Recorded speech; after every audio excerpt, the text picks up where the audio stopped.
Hello students. जैसा कि हम लोग बात कर रहे थे कंस्ट्रक्शन टॉपिक के ऊपर। तो हम लोगों ने दो टाइप के क्वेश्चन ऑलरेडी पढ़ लिए थे और आपको मैंने एक क्वेश्चन एज एन होमवर्क में समझाया था कि अगर क्वेश्चन आपको ये कहेगा कि आपको टेंजेंट ड्रॉ करनी है बट आपके दोनों टेंजेंट किसी एंगल पे होगी तो आप कैसे बनाएंगे, वो आपको मैंने सिखा दिया था। आपको बता देते हैं कैसे ड्रॉ करना है। अगर फिर भी कोई इशू अगर है तो आप कमेंट सेक्शन में मेंशन कर सकते हैं। अब आज हम बात करने वाले एक और नए टॉपिक की, एक और नए क्वेश्चन की इसी चैप्टर से, जो कि थोड़ा सा कॉम्प्लेक्स रहेगा, लेकिन अगर आप उसको प्रॉपरली समझेंगे तो ये काफ़ी इजी है।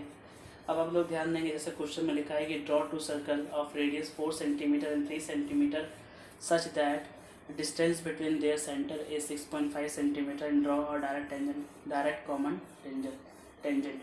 तो क्वेश्चन में आपसे ये कहा है कि आपके दो सर्कल है जिनकी रेडियस 4 सेंटीमीटर या 3 सेंटीमीटर और दोनों एक दूसरे से 6.5 सेंटीमीटर के डिस्टेंस पर है, तो आपको उसके ऊपर एक डायरेक्ट कॉमन टेंजेंट ड्रॉ करनी है। अब जब भी क्वेश्चन में आपको डायरेक्ट कॉमन टेंजेंट ड्रॉ करने का कहेगा तो सबसे पहला काम क्या करना होगा, सबसे पहला काम आपको ये करना पड़ेगा कि जितना डिस्टेंस आपको मेंशन किया है दोनों सेंटर के बीच में वो आपको ड्रॉ करना पड़ेगा। तो मैं ये क्वेश्चन को इस तरह से मेंशन कर रहा हूँ क्योंकि इस तरह से हॉरिजॉन्टली पॉसिबल नहीं होगा।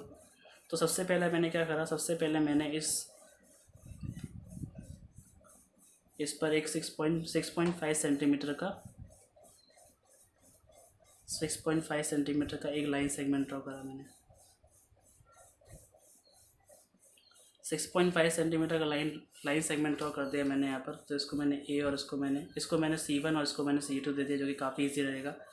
तो ये 6.5 सेंटीमीटर का आपने ड्रॉ कर लिया। 6.5 सेंटीमीटर का आर्क ड्रॉ करने के बाद आपको क्या करना पड़ेगा, दोनों सर्कल आपको ड्रॉ करने हैं। तो जैसा क्वेश्चन में आपको मेंशन किया था कि एक आपका 4 सेंटीमीटर का और एक आपका 3 सेंटीमीटर का, तो आपको अपने स्केल पर 4 सेंटीमीटर और 3 सेंटीमीटर दोनों आपको मेज़र करके वहाँ से आपको ड्रॉ करना पड़ेगा सर्कल।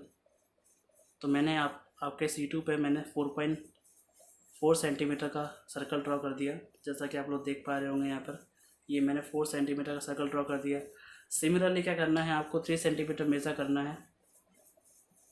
तो 3 सेंटीमीटर मेज़र करने के बाद आपको C1 पर आपको 3 सेंटीमीटर का आर्क ड्रॉ कर देना है।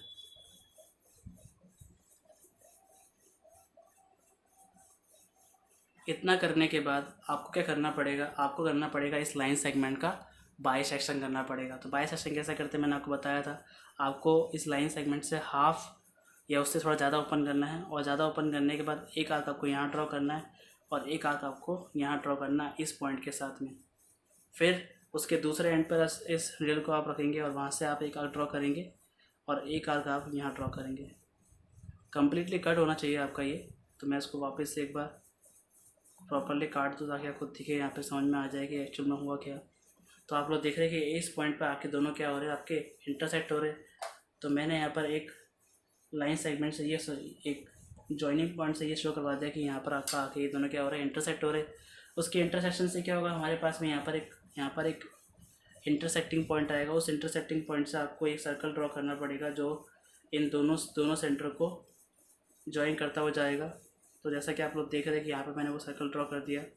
और जब भी क्वेश्चन में आपसे डायरेक्ट कॉमन टेंजेंट के लिए कहेगा तो आपको क्या करना पड़ेगा, आपको यहाँ पे एक ध्यान रखना होगा। जब भी डायरेक्ट कॉमन टेंजेंट के लिए कहेगा तो आपको R2 में से आपका R1 माइनस करना पड़ेगा। यानी कहने का मतलब क्या है कि जो आपकी ज़्यादा रेडियस है उसमें से आप कम वाले रेडियस को माइनस कर देंगे तो आपके पास में क्या आएगा, 1 सेंटीमीटर आएगा। और जो आपका 1 सेंटीमीटर आएगा उस 1 सेंटीमीटर का सर्कल आपको इस बड़े वाले सर्कल में ड्रॉ करना पड़ेगा। अब ऐसा क्यों होगा, क्योंकि ऐसा ड्रॉ करने से हमारे पास में एक कॉमन पॉइंट आएगा।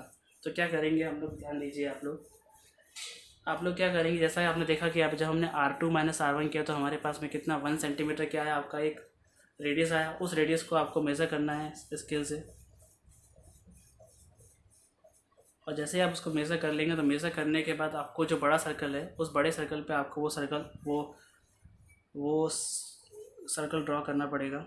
और जैसे आप उस सर्कल को ड्रॉ करेंगे तो आप लोग देख रहे हैं कि यहाँ पर ये जैसे मैंने सर्कल ड्रॉ किया, थोड़ा छोटा इसलिए बन नहीं पा रहा बराबर, लेकिन यहाँ बन गया। देखिए इतना करने के बाद क्या करना है कि आपको एक कॉमन पॉइंट दिख रहा होगा।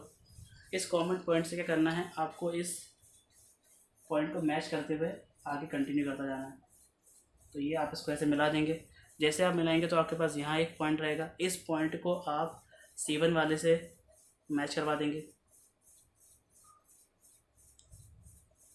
आई होप आपको समझ में आ रहा होगा। इस पॉइंट को मैंने पी पॉइंट मेंशन कर दिया, इसको मैंने क्यू पॉइंट मेंशन कर दिया। इतना करने के बाद क्या करना है आपको, इतना करने के बाद आपको ये करना है कि जो आपका पी पॉइंट है, मतलब क्यू पॉइंट को आप एज एन सेंटर मान के इस C1 सर्कल पे आपको एक आर्क ड्रॉ करना है। लेकिन आर्क कितने सेंटीमीटर का ड्रॉ करना है वो कैसे पता करेंगे आप लोग? तो आपके पी पॉइंट से आपका C1 जो होगा, आपके पी पॉइंट से आपका C1 जो रहेगा उसका आप डिस्टेंस मेजर कर लेंगे, जो कि आपका ये आ रहा, और उस पॉइंट से आप क्या करेंगे, एक आर्क इसके ऊपर ड्रॉ करेंगे। तो आप लोग देख रहे हैं कि आप यहाँ पर आपका एक पॉइंट आया है, इस पॉइंट को आप C1 से ज्वाइन करवा लेंगे, इस तरीके से। और फिर जो आपके पास कॉमन पॉइंट आया है, इस पॉइंट से आप इस लाइन को ज्वाइन करवा देंगे।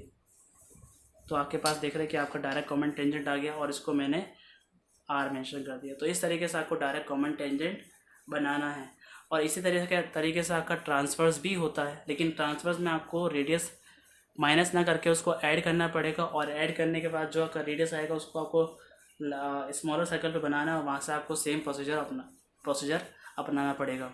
तो आगे आने वाली वीडियो में मैं आपको ट्रांसवर्स वाला भी सिखा दूँगा, लेकिन तब तक के लिए आप इसको रिपीट करिएगा। और अगर आपको स्टेप्स के लिए कहेगा तो आप इसी स्टेप्स को जैसे आपने बनाया उसी को आप लिखते जाएंगे, ताकि आपका स्टेप्स भी बन जाएगा। आई होप आपको ये समझ में आया होगा। If you like the video, if you understand the video, please share and subscribe.